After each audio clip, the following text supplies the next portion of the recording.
Assalamu alaikum wa rahmatullah. Wa alaikum assalam wa rahmatullahi wa barakatuh. Can we go on? Naam, ya Sheikh. Daughter of Rasulullah sallallahu alayhi wa alihi wasallam. So Siyar A'alām An-Nubala captures the life of the people of Islam, beginning from the Prophet Muhammad sallallahu alayhi wa alihi wasallam, his wives, his companions, beginning from the Khulafa ur-Rashida up to the Tabi'un, Atba'u Tabi'in, and then down up to the time of Imām Adh-Dhahabi rahimahullah in the 8th century of Islam. In the past classes we had studied about the Seerah of Aisha, Seerah to Aisha radiyallahu anha, Ummul Mu'mineen. We studied about her, Siddiqa. And then after those series of classes, we came to the studies about Fatima to binti Rasulillah. We came to the studies Seerah to Fatima binti Rasulillah sallallahu alayhi wa sallam wa radiyallahu anha. We read from the print of Mu'assasatul Risala with the checking of Shaykh Ibrāhīm. We were on the 4th volume on page 123. The last hadith we read was brief here in Siyar A'alām An-Nubala here on page 123. The last hadith we read, the hadith of Ibnatu Hubayra radiyallahu anha. That was how that hadith has become popular. Here in Siyar A'alām An-Nubala, it has come from the report of Thawban. It says Yahya ibn Abi Kathir and Abi Salam and Abi Asma and Thawban.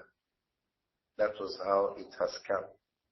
That Anna Thawban Mawla Rasulillah sallallahu alayhi wa alihi wa sallam qal. Here in Siyar A'alām An-Nubala on page 123. On the display we have page 120. Our reading will be from page 123 in the same book. liLla. Imām Adh-Dhahabi said rahimahullah, he was quoting from Yahya ibn Abi Kathir an Abi Salam and Abi Asma and Thawban. Abu Salam here was Al-Habashi, Mamtur Al-Habashi rahimahullah, who was citing from Abu Asma, Amr ibn Marsad al-Dimashqi. Amr ibn Marsad al-Dimashqi, Abu Asma, is the tabi'i of this hadith.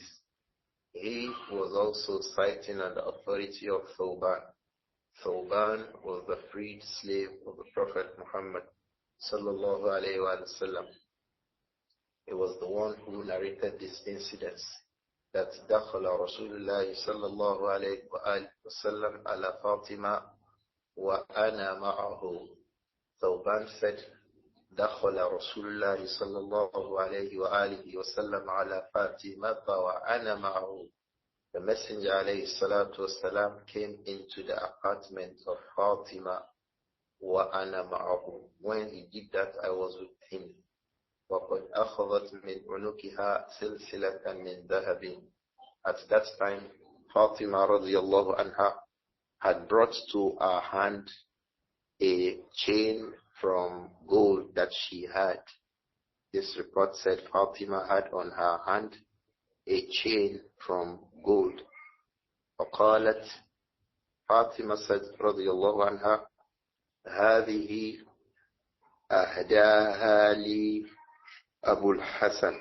هذه أهداها لي أبو الحسن.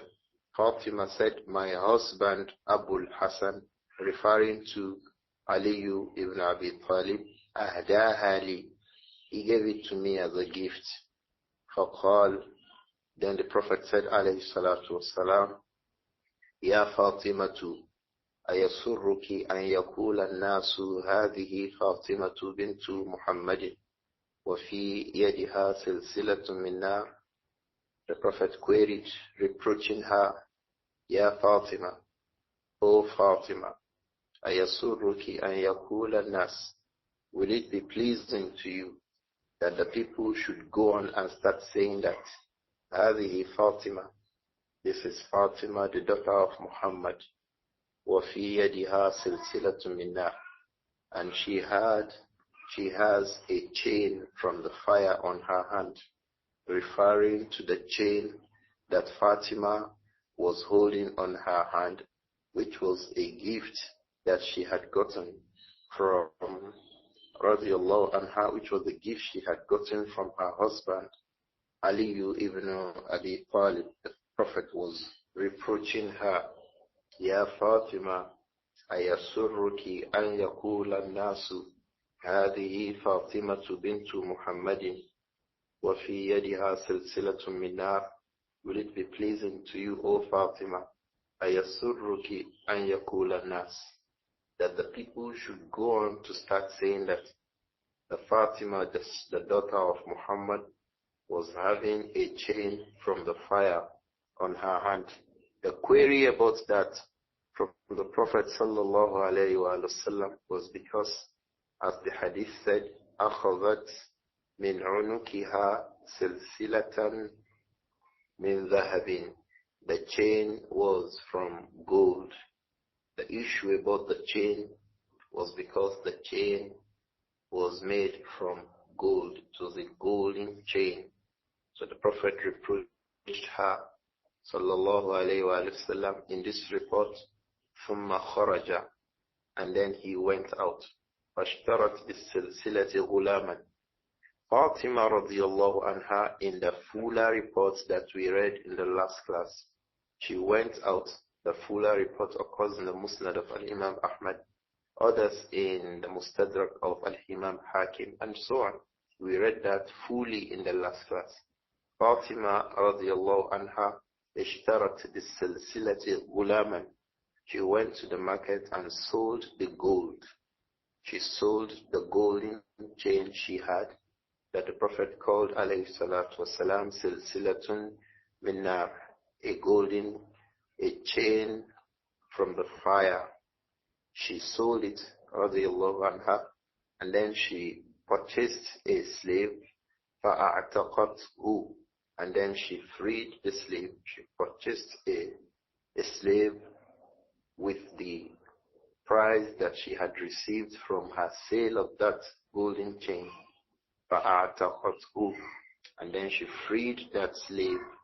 فَقَالَ النَّبِيُّ صَلَّى اللَّهُ عَلَيْهِ وَآلِهِ وَسَلَّمَ.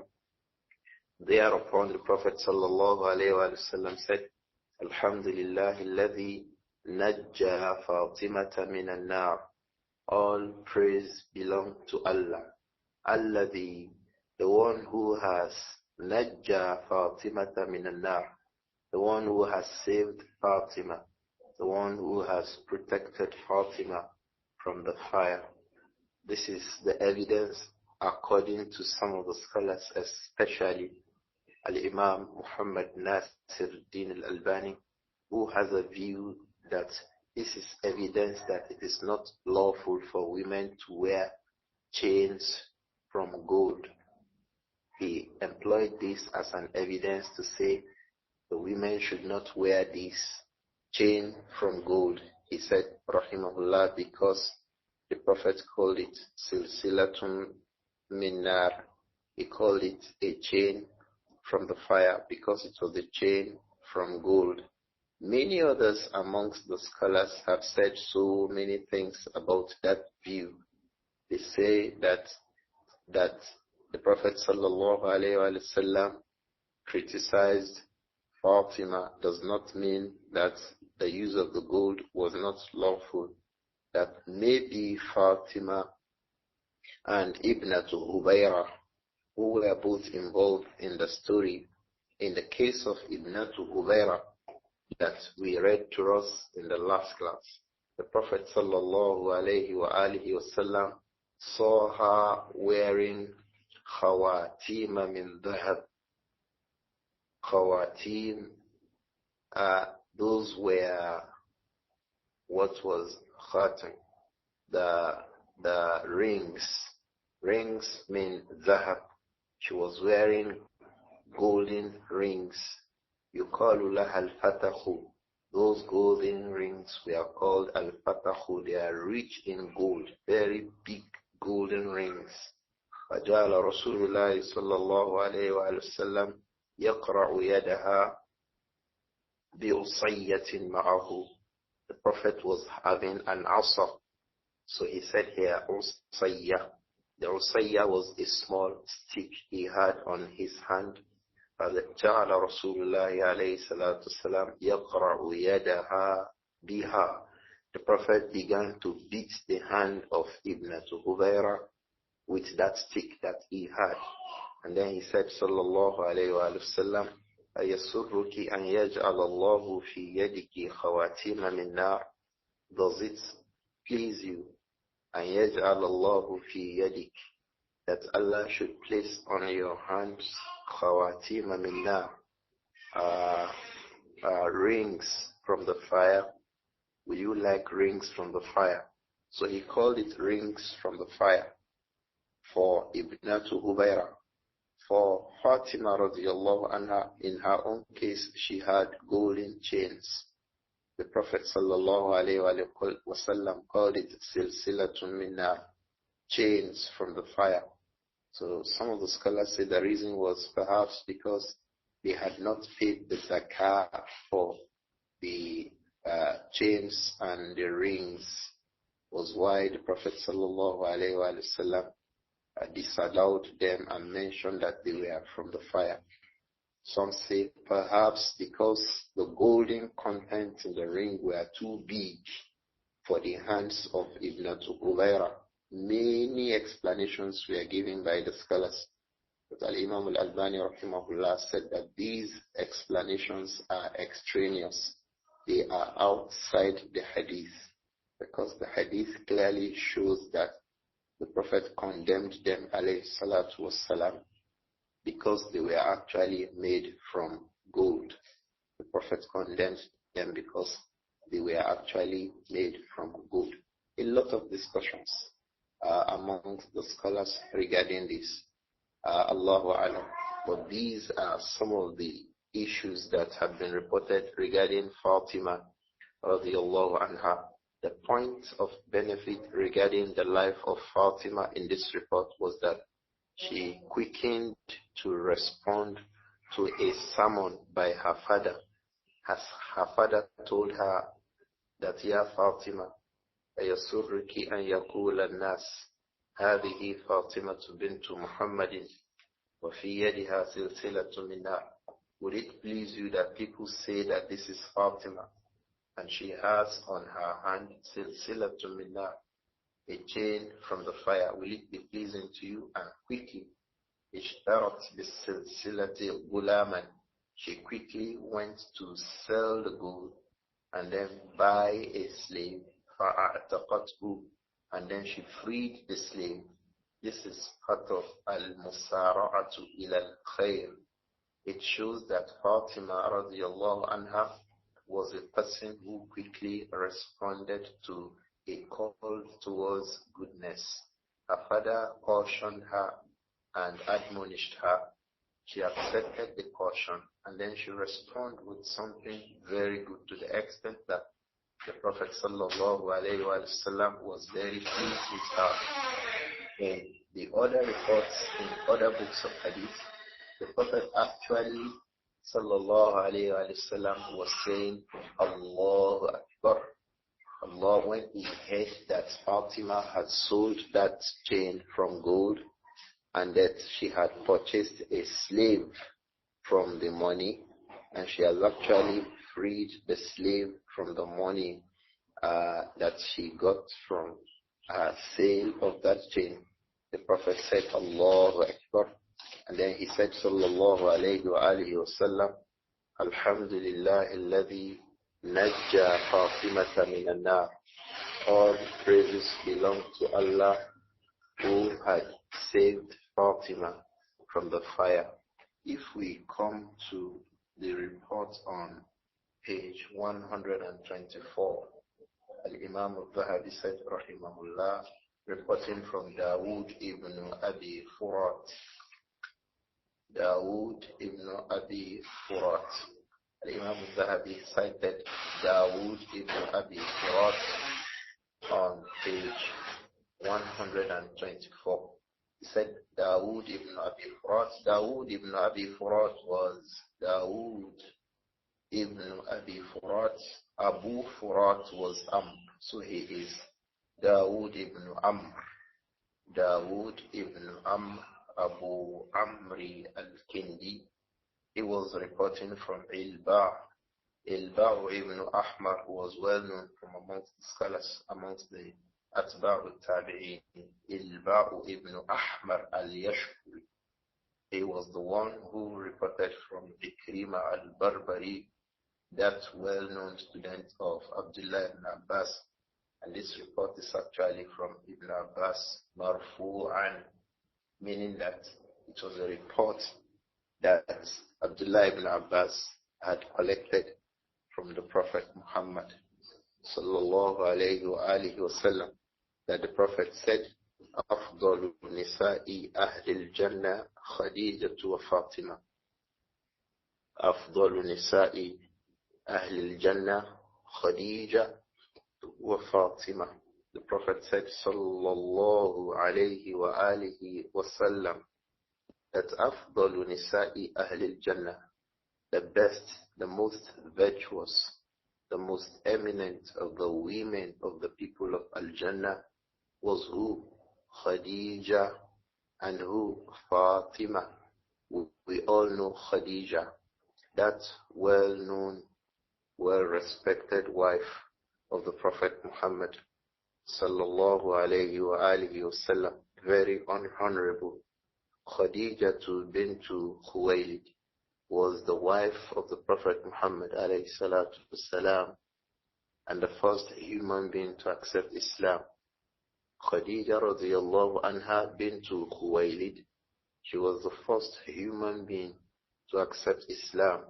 She was the only woman who gave birth to children for the Prophet Muhammad, 6 children for the Prophet alayhi salatu wasalam, apart from Maria al-Qibtiyya, who gave birth to Ibrāhīm. But Khadija was the only one whose child survived after the Prophet, and that was who? Fatima radiyallahu anha. The Prophet said alayhi salatu wasalam in this hadith, أفضل نساء أهل الجنة خديجة وفاطمة. The best, the most excellent, the most honorable of the women of the people of Al-Jannah, the best of them was who? Khadija. And then who? Fatima. In other riwayat of this hadith, it included 2 persons. The Prophet added alayhi salatu wasalam, wa Maryam wa Asiya. So there were 4 of them. Afdalu nisa'i ahli al-Jannah, they are 4. The best of the women of the people of Al-Jannah. How many? 4 of them. The first one was who? Khadija. The second one was who? Fatima. The third was who? Maryam. The fourth was who? Asiya. We remember Khadija bint Khuwaylid. Aisha used to be jealous of her, even though she did not meet her, radiyallahu anha. And that was what Aisha was saying, that because of how much لِكَثْرَةِ مَا يَذْكُرُهَا الرَّسُولُ عَلَيْهِ الصَّلَاةُ وَالسَّلَامُ, because the Prophet usually always mentioned Khadija, Khadija, Khadija, Khadija, radiyallahu anha, وَيُثْنِي عَلَيْهَا. And then the Prophet was always praising Khadija, praising Khadija, praising Khadija, radiyallahu anha, وَيَسْتَغْفِرُ لَهَا. And the Prophet was always ask Allah to forgive Khadija, radiyallahu anha, to the extent that even if he slaughtered a ram or a goat, he sent some gifts to the family of who? Khadija. This shows the eminence of Khadija. And then Fatima, radiyallahu anha, she's the one we are talking about. She was the only surviving child of the Prophet Muhammad sallallahu alayhi wa sallam. all the children of the Prophet Muhammad alayhi salatu salam, 6 of them in all, 5 from Khadija and 1 from Maria al-Qibtiyya. They all passed away before the Prophet Muhammad alayhi salatu salam. The only one who survived after him was who? Fatima radiyallahu anha. And she herself, as we had read in this book in the past classes, she herself passed away after the Prophet by 6 months. Aisha said radiyallahu anha that Fatima radiyallahu anha passed away after the Prophet sallallahu alayhi wasallam by 6 months. So the best of the women of the people of Al-Jannah was who? Khadija. Khadija, and then who? Fatima. So that is why this hadith occurs in our book that we are reading now. So Fatima is amongst the best of the women of the people of Al-Jannah. Then he mentioned sallallahu alayhi wa sallam Maryam. That is Maryam bintu Imran. Maryam bintu Imran. Allah mentioned her in the Quran severally in Surah Al-Imran and in other places in the Quran, like in Surah Al-Tahrim. وَمَرْيَمَ ابْنَةَ إِمْرَانَ الَّتِي أَحْصَنَتْ فَرْجَهَا. The virtues of Maryam, from the first of them was that she preserved her privacy. أَحْصَنَتْ فَرْجَهَا فَكَانَتْ مُحْصِنَةً radiyallahu anha. So she was muhsinatan, a woman who preserved her privacy. Radiyallahu anha. Allah called her that. That was why when the angel approached her, the first thing she said was what? A'udhu billahi minka in kunta taqiyya. I am seeking Allah's refuge away from you. This is the way of the women of righteousness who preserve their chastity. From the head of such women was who? Maryam ahsanat farjaha. Allah said, فَنَفَخْنَا فِيهَا مِنْ رُوحِنَا. And we blew to her, radiyallahu anha, مِنْ رُوحِنَا, from the life, from the soul that we own. The ruh that Allah blew into Maryam is owned by who? Allah. So this idafa is idafa of ownership. Allah owns the life that He blew into Maryam that gave birth to Isa alayhi salatu wasalam. Some of the people become confused thinking that it is from Allah's own life, and Allah is Al-Hayyu. Allah's life, Allah's attributes, they are gayru makhluqa, they are not created. Allah's attributes are not created. All created beings are creatures, and they have the attributes of creatures. That was why Isa alayhi salatu salam will be born. Human beings are born. Isa alayhi salam eats food. Human beings eat food. Isa alayhi salam, he used to sleep. He was breastfed. He was carried. He was punished. He smiled. He ate. He suffered. He felt enjoyment. And he will come back, alayhi salatu wasalam, and then he will die. All these are attributes of human beings. It meant that the soul that was blown into Maryam, radiyallahu anha, is a created thing. So that would mean that when Allah said, min ruhina, from our soul, it means the soul that we own, because it is a created soul, the soul that I own because I created it. Just like Allah owns yourself and me because He created us. So when He says, فَنَفَخْنَا فِيهَا مِنْ رُوحِنَا in At-Tahrim, what it means is that the soul that we own does not mean from Allah's own life, because Allah is Al-Hayyu La Yamut. Allah is absolutely alive and He will never die. He is the creator of all things, subhanahu wa ta'ala. I hope that it is clear. The person who had that was who? Maryam bintu Imran radiyallahu anha. هي من أفضل نساء أهل الجنة. She is from the best of the women of the people of Al-Jannah. And then the Prophet mentioned alayhi salatu wasalam Asiya. Asiya too, radiyallahu anha, was the wife of Fir'aun. Asiya too was the wife of Fir'aun. Allah said, وَضَرَبَ اللَّهُ مَثَلًا لِلَّذِينَ آمَنُوا امْرَأَةَ فِرْعَوْنَ. So Allah gave her as an example for the people of Iman, because she was steadfast, رضي الله عنها. قالت رب ابن لي عندك بيتا في الجنة ونجني من فرعون وعمله ونجني من القوم الظالمين. So despite the shirk, despite the hardness, despite the toughness of her husband Fir'aun, she was steadfast upon Iman. Even upon the time of her being crucified, she was steadfast upon Iman. So the Quran referred to her as what? Imra'atu Fir'aun. وَضَرَبَ اللَّهُ مَثَلًا لِلَّذِينَ آمَنُوا امْرَأَةَ فِرْعَوْنَ. So she's a model for the people of Iman. This woman, from the gift that Allah will give her, is that هي من أفضل نساء أهل الجنة. She is from the best of the women of the people of Al-Jannah. So the Prophet ﷺ mentioned some women who are the most noble, the most virtuous, the most honorable, the most excellent from the women of the people of Al-Jannah.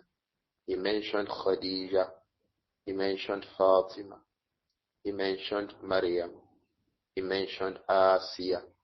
I wish that our women will go back to the life of each of these women to learn lessons that made them to become the most virtuous women in the history of mankind, who will be min afdali nisa'i ahli al-jannah. Because the Prophet said, alayhi salatu wassalam, afdalu nisa'i ahli al-jannah. What it also means is that as a woman, if you want to enter Al-Jannah, you're entering Al-Jannah, you can pattern your life according to the life of these women. You can pattern your life according to the lives of these women. Khadija radiyallahu anha was an absolutely loyal wife to the Messenger alayhi salatu salam. She was with him. She stood by him. She gave the Prophet everything, sallallahu alayhi wa sallam. At the time when everybody rejected him, alayhi salatu wasalam, Khadija bint Khuwaylid accepted the Messenger. So much that even when Islam blossomed and people came into Islam, he was not able to forget her, radiyallahu anha, because of support for her. So if you want to be like the best of the women inside Al-Jannah, be a means of help, be a means of support, be a woman of Iman and righteousness, like Khadija. Hatta kanat Aisha taqul. In fact, Aisha radiyallahu anha used to say that the Prophet's mentioning of Khadija is that كأنه لم يكن في الدنيا امرأة إلا خديجة. Aisha used to say that كأنه ليس في الدنيا امرأة إلا خديجة.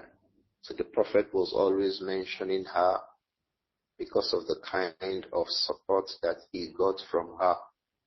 Don't forget, oh women, the lesson here is that if you want to be from the women of Al-Jannah, your model is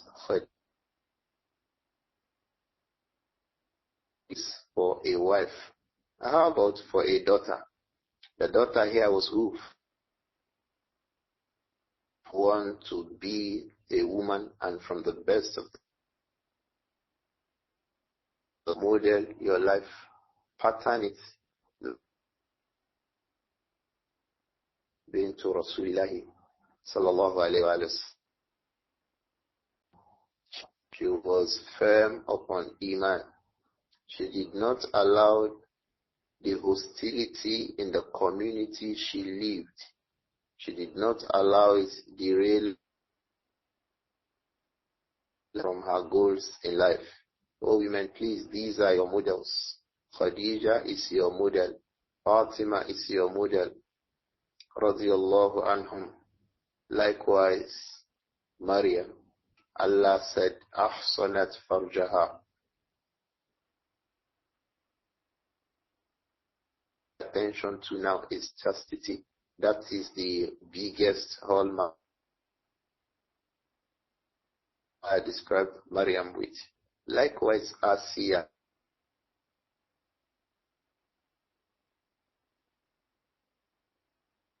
Was a man of shirk. Yet Asiya radiallahu anha remained under Fir'aun. Your own husband is not a kafir. Your own husband is a person of Iman. He's a Muslim at least. He may be tough. He may be hard. He may be strong. But he can't be as tough as Fir'aun. Please be patient under your husbands. Be patient now. Don't interpret it to mean that this Shaykh is telling us to be naive. He's telling us to become inactive. No, this is not the meaning. It is just saying that be patient and make good efforts towards helping him become rectified.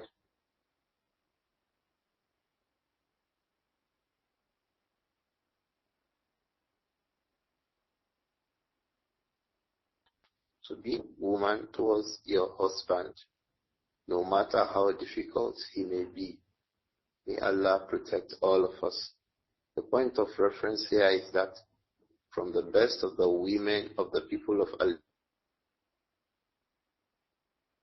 Al-Fatima, the Prophet said, sallallahu alayhi wa sallam, أفضل نساء أهل الجنة خديجة وفاطمة. In the next paragraph that followed, Imām Adh-Dhahabi said, trying to give us another information regarding Fatima.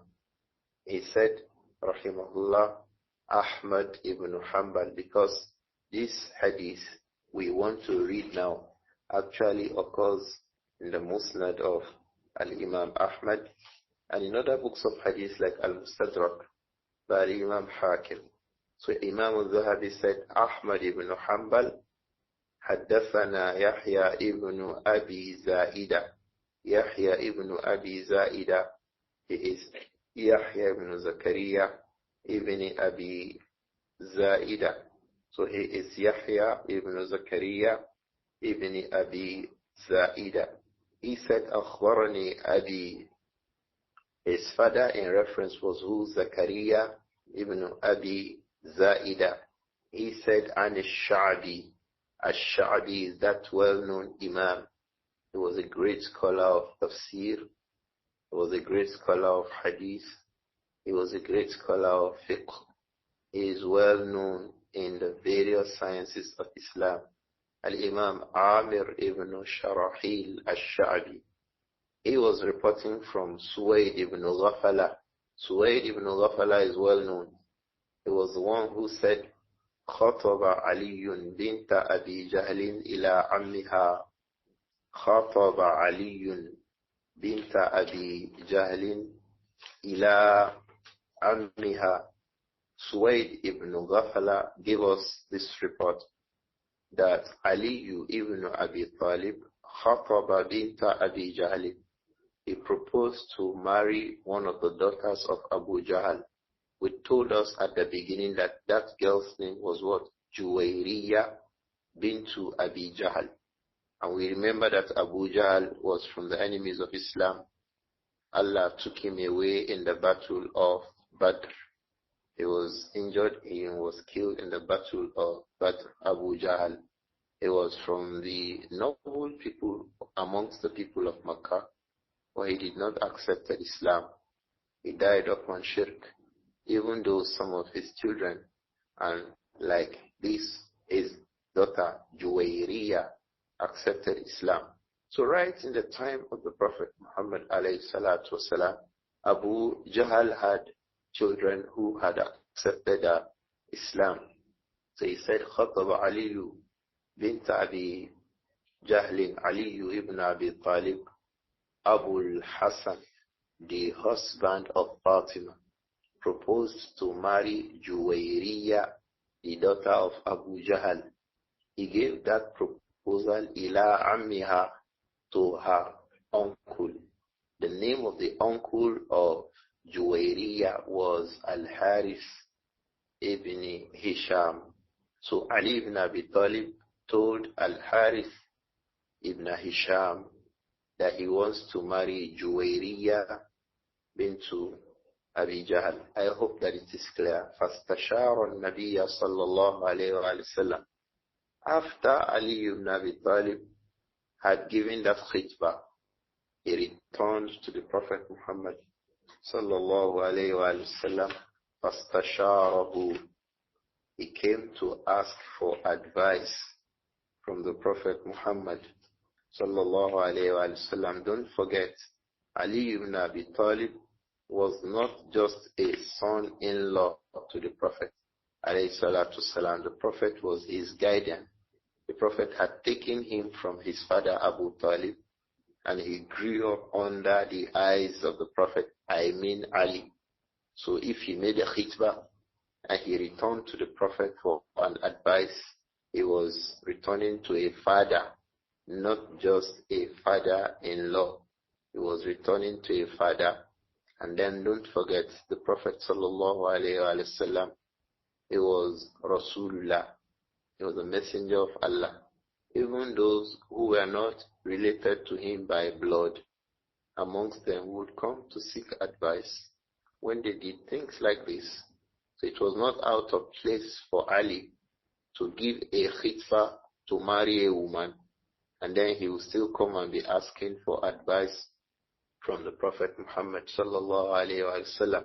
فَاسْتَشَارَ النَّبِيَّ عَلَيْهِ الصَّلَاةُ وَالسَّلَامُ. So Ali ibn Abi Talib asked for the advice and guidance from the Prophet alayhi salatu wasalam regarding the khitbah that he had given to Al-Harith ibn Hisham, regarding who Juwayriya, the daughter of Abu Jahl. فقال, thereupon the Prophet sallallahu alayhi wa sallam said, عن حسبها تسألني عن حسبها تسألني. Are you asking me, O Ali, about hasabiha, about her lineage? Do you want me to tell you who was Abu Jahl? Who was the father of Abu Jahl? Who was the father of the father of Abu Jahl? Who was the father of, are you asking about that girl's lineage? Is that what you are asking me about? The Prophet sallallahu alayhi wa sallam asked Ali, and قال علي قد أعلم ما حسبها. Ali said, radiyallahu anhu, O Messenger of Allah, I have already known her lineage. Brothers, this is one area we fail a lot. If we want to marry a woman, we usually don't find out about her lineage. We usually don't find out about her lineage. In the olden times with our parents and those before them, these kinds of searches were common. But these days, all that young girls and young boys are comfortable with is, what did he study and where is he working? What did he study? Where is he working? Where is he living? He studied computer engineering, for example. Where is he working? He's working in A and B computer engineering services. Where? United Kingdom. The sister will give an assent most probably. The same thing applies to the women. The men don't ask about them. Who is she? She is sister. I'm just giving an example because I'm talking about Fatima. So let me use Fatima's example. She is Fatima. Okay, what did she study? Let's say she studied medicine. Where is she working? She's working in so Jola Osho Teaching Hospital. Where is she living? She's living in Dubai. They will say all boxes have been ticked. You have forgotten lineage. Who is her father? Who is her mother? If brothers ask about the father of a sister now, it is because they are thinking about Aqdun Nikah. It is not for the purposes of investigation and verification. May Allah protect us. As for Ali ibn Abi Talib, who was asking for advice from the Prophet alayhi salatu wasalam, when the Prophet asked him, A'an hasabiha tas'aluni, are you asking me about the lineage of Juwayriya bintu Abi Jahlin? Is that what you're asking about? Ali said, Qad a'lamu ma hasabuha. O Messenger, Qad a'lam, I have passed that stage. I have already known with good knowledge ma hasabuha. What is it that her lineage is? I have already known it. Brothers, if you want to marry a woman, find out properly who is her father, who is her mother, who are the relatives of her father, and who are the relatives of her mother. Find out in the finding of verification to know their personality, because she is likely to repeat the traits that her parents have inside your house. The same thing applies, O women. Ask very well about the lineage of the man you want to marry. If his father used to beat his wives, just be ready that he will beat you very well. And if his father was a caring and empathic father, be ready that, wallahi, you are going to most likely see a caring man who with good sense of empathy. So Ali ibn Abi Talib replied to the Prophet sallallahu alayhi wa sallam. He says, Qad a'lamu ma hasabuha. I have already learnt her lineage. Walakin, but O Messenger of Allah, ata'amuruni biha, would you encourage me biha, to marry her? Would you encourage me for her? Will you encourage her for me? فَقَالَ لَا. The Prophet said, no, I will not encourage you to marry her. The Prophet sallallahu alayhi wa sallam rejected that Ali should marry Juwayriya bintu Abi Jahlin. The Prophet rejected it alayhi salatu wassalam. Not just because, like we said earlier, he was the father-in-law of Ali. No, the Prophet was in the status of a father to Ali. When Ali was this little young boy, the Prophet had taken charge of him, alayhi salatu wasalam, and nurtured him till he grew up. And then he married his own daughter to Fatima. So the Prophet was not just a father-in-law. So he was a father and a guide to who? Ali ibn Abi Talib. Then don't forget, this is Rasulullah sallallahu alayhi wa sallam. So the Prophet rejected sallallahu alayhi wa sallam. And then he said, Fatima tu mudghatun minni. Fatima is a part of a flesh. The mudgha is a piece of flesh. So Fatima is a piece of flesh from me. Fatima tu mudghatun minni. Fatima is from me, of course. She was his daughter, radiyallahu anha. Fatima was the daughter of the Prophet sallallahu alayhi wa sallam.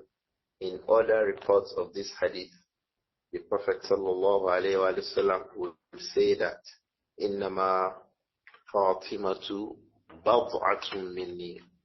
Fatima is a part of me. Here he said, alayhi salatu wasalam, mudgha is a piece of flesh that has come, emanated from me.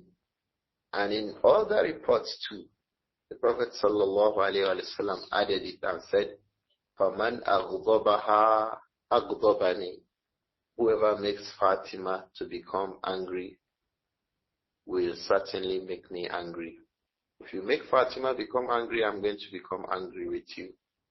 Sallallahu alayhi wa sallam. We have explained repeatedly why the Prophet was so, sallallahu alayhi wa sallam, protective about the mind of Fatima, about the state of her mind, about the peace of mind that Fatima had. This is a woman who is Al-Batul. Al-Batul, she had brothers, radiallahu anha. She had sisters. All of them died. She was the youngest child. She saw her older ones dying one after the other 5 times. That was despite the death of her mother. She was alone now with her father.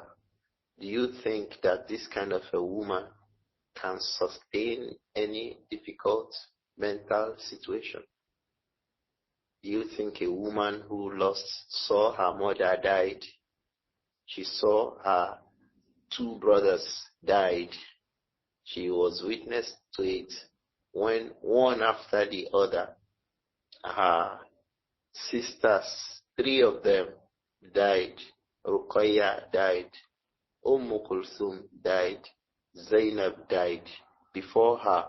Do you think that she has that ability to sustain any stress mentally? Do you think she does not need all the support, everything to make her happy? Do you think this kind of a woman will be able to contest as a co-wife with another woman? Do you think so? The Prophet needed to protect Fatima radiallahu anha, and that was why he said, sallallahu alayhi wa sallam, وَلَا أَحْسَبُ إِلَّا أَنَّهَا تَحْزَنُ وَتَجْزَعُ. لَا أَحْسَبُ. I don't have any considerations for this matter. إِلَّا أَنَّهَا تَحْزَنُ. Except that she'll be consumed in al-huzn. She'll be consumed in sadness. If you, the husband, now marry another wife, because it is innate in women, it is part of the nature of women to be jealous when their husbands marry other wives. Even if they are smiling, oh brother, you should understand it. Deep down there is a sense of jealousy. So this kind of a woman, لا أحسب إلا أنها تحزن. I don't think anything will happen to Fatima except that it will add to her sadness. She will become sad, أو تجزع. Then she will become worried. She will be sad. She will be worried. She will not be able to sustain. She will not have the patience. تجزع. She will not have the patience to keep calm if you marry another wife, O Ali. La ati shay'an takrahu. I will not say or do anything that she dislikes. The Prophet sallallahu alaihi wasallam advised Ali, I will not encourage you to do anything that Fatima will dislike. La ati shay'an. I will not say something. I will not allow something that Fatima will dislike, because she will become sad. She does not even have a sister. She does not have a brother. She does not have a mother. So who will she go to when difficulties come with a co-wife? Who will she discuss with? Who will she share her pains with? Who will she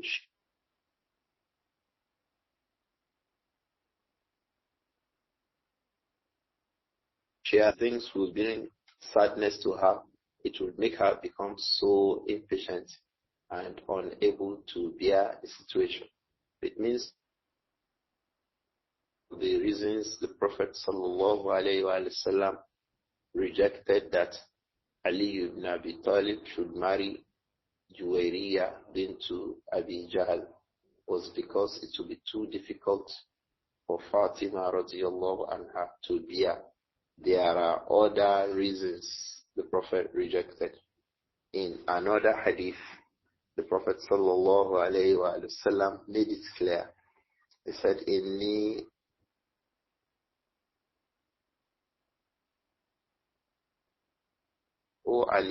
la uharrimu halalan. I am not making a halal haram. I'm not saying that it is unlawful for you to marry that woman. That woman, you marrying her is lawful. That you have an additional wife is halal. Wala uhallilu haraman. And I'm not making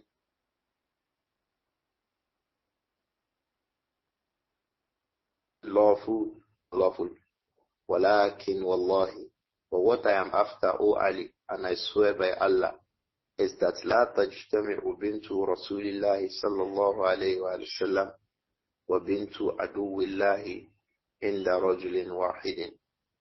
The daughter of the Messenger of Allah should not and will not stay together with the daughter of an enemy of Allah. لا تجتمع بنت رسول الله. Allah has a messenger and I am the one, my daughter, and the daughter of a person who is an enemy of Allah.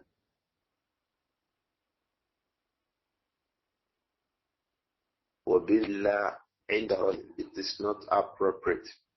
The scholars explain the reasons why. That girl who grew up under the Messenger of Allah sallallahu alayhi wa sallam, you cannot compare the level of her righteousness. You cannot compare the level of her God-fearing. You cannot compare her kindness. You cannot compare her humility. You cannot compare her character to the character, basically, of a girl who had grown up under the enemy of Allah. That one, the second one, might have taken up some characters that she will bring up during marriage and make it difficult for the daughter of the Rasul of Allah to live properly as a good wife under her husband. So the Prophet was, alayhi salatu wasalam, advising Ali in his capacity to Ali as a father.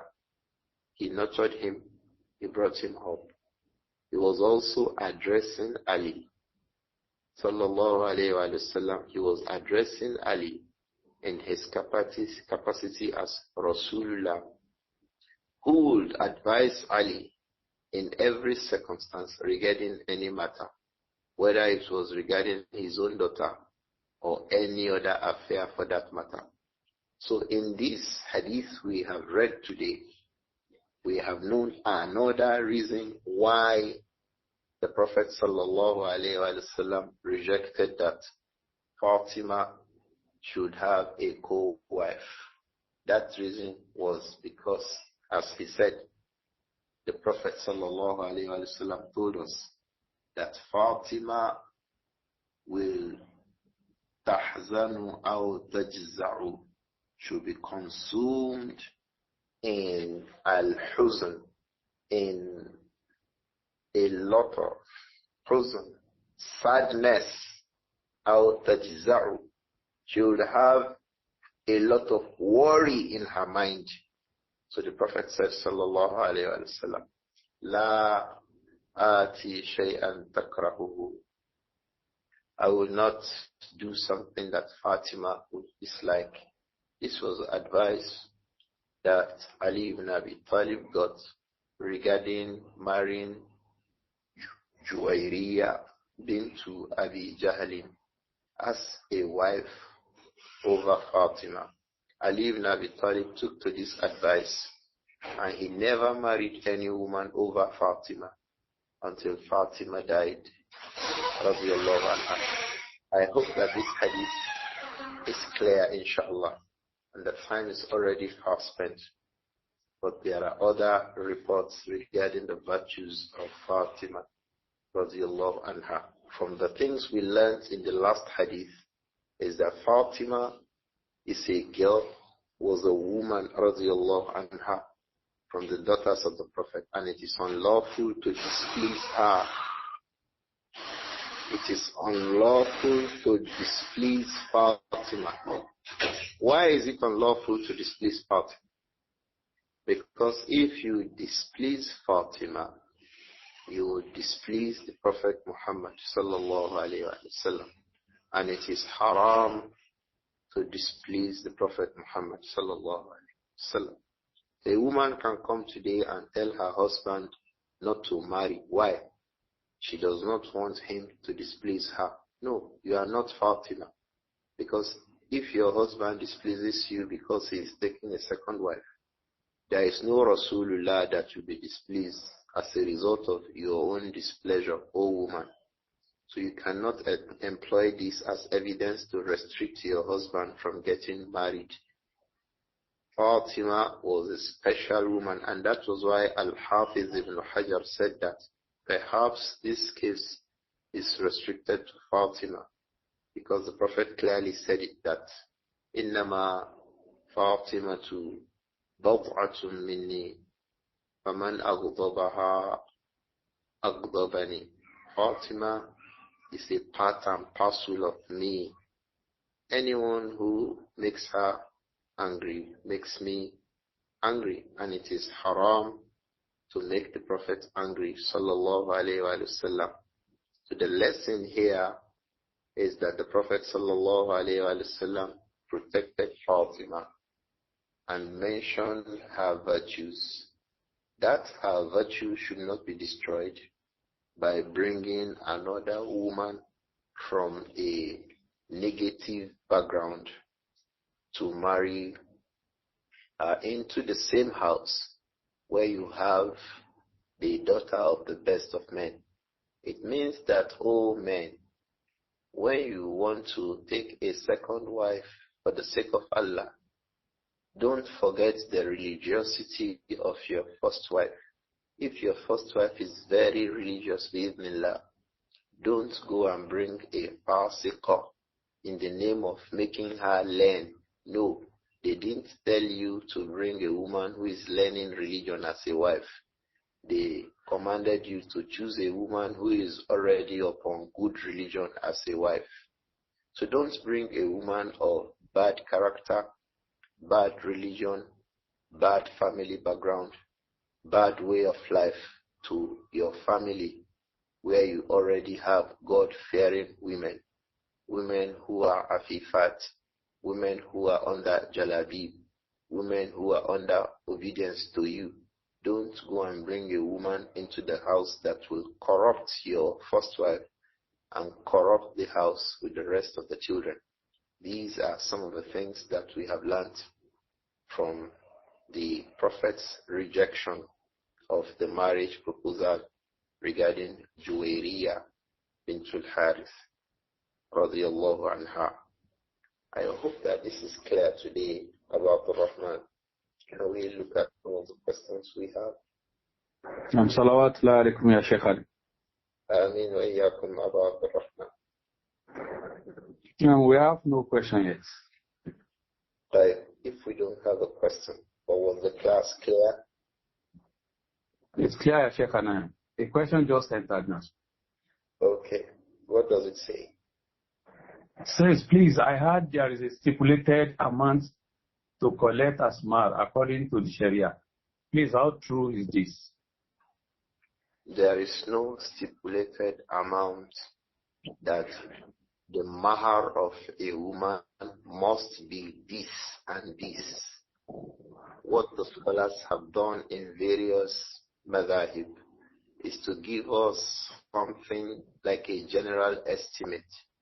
If you follow it, okay. If you don't follow it, there is no blame in it. Because the Quran has not stipulated what the mahar should be, neither has the Sunnah stipulated what the mahar should be. And then the Sunnah encourages that the mahar is mild. It is something that is easy for a man to bear. Some women think that when they have a rich man seeking to marry them, then they should ask for big things. Don't behave like that. Behave like the wife of Abdurrahman ibn Auf.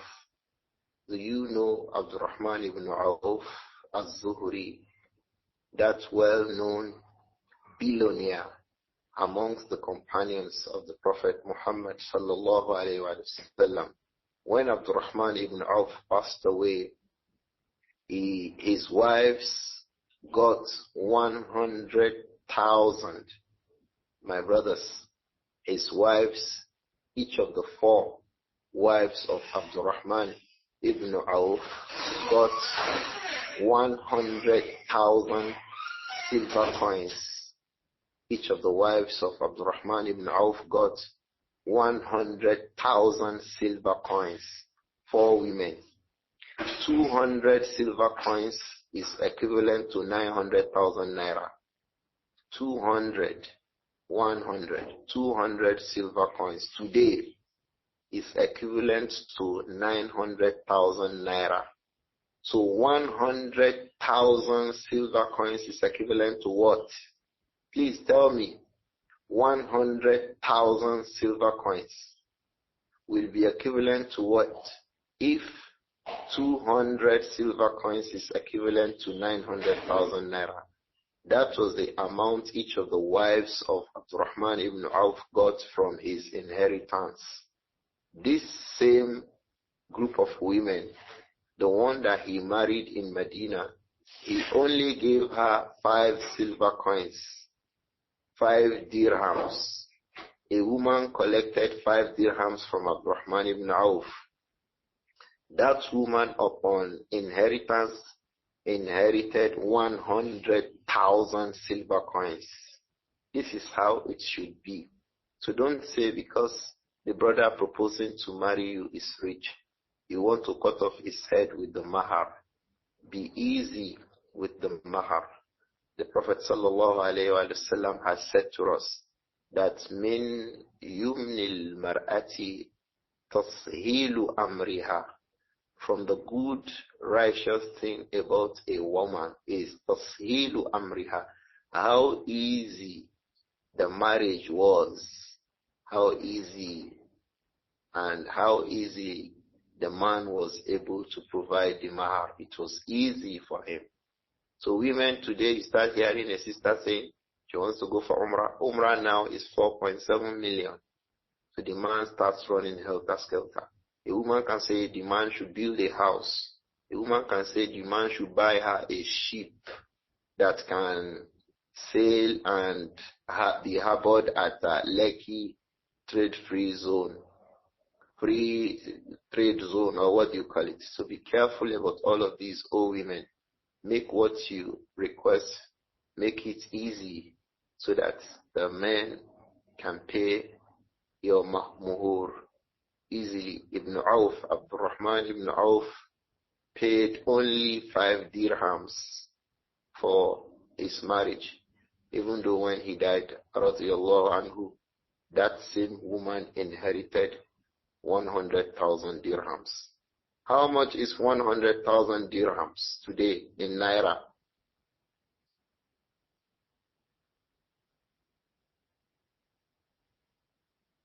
$450 million, Sheikh. 450 million. Shaykh Muhammad ibn Adam al-Ethiopi in his Sharh on Sahih Muslim, he said the wives of Zubair ibn Awam also got something similar to that when Zubair died.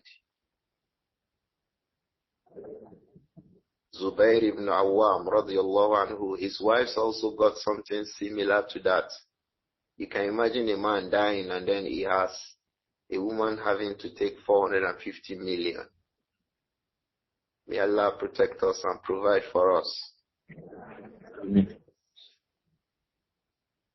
Now, a similar question, Sheikh. Please, must a wife to be specific about her mahar? A sister requested. The mahar itself, these days we've been hearing women talking about mahar. the discussion about mahar should not involve a woman. It is between the wali of the woman and the man. Usually it is the man who says, I give you this. The Prophet ﷺ asked Abdurrahman ibn Auf, how much did you give the woman? He mentioned he gave her 5 dirhams. So it is the woman, the man who gives. The man proposes and gives. But today the women have turned it. It is our own understanding anyway. Because I am sure I would have also given discussions saying that a woman should ask for a mahar and things like this. I like our brothers to go back to research these matters about mahar. Who is the person? From who will the request come? Is it the man who will say to the woman, I give you this? Like the Quran says, وَآتَيْتُمْ إِحْدَاهُنَّ كِنْطَارًا. The man will give a lot of gold to the woman. Is he the one giving because she requested? Or he is the one giving because he thinks she is worth that? The same thing in the mas'ala of maharul mithil. You will see that it is about the man's consideration. Please, we can go back to the drawing board about from who should the mahar come. Is it from the woman who should say, this is what I want to take? Or that the man will estimate and say, this woman is worth so, and give her a moderate mahar? Abu Rahman, the time is already fast spent. Can we call it a day here? Naam, ya Shaykh. We'll come back to class tomorrow, inshallah. One of the brothers is already suggesting that we make the class a QA session. Should we do that? Should we make it a QA session tomorrow morning? Naam, ya Shaykh. Naam. Okay, we make it a QA session again. We can make it a QA session tomorrow, inshallah. Assalamu alaikum wa rahmatullahi wa barakatuh. Wa alaikum assalam wa rahmatullahi wa barakatuh.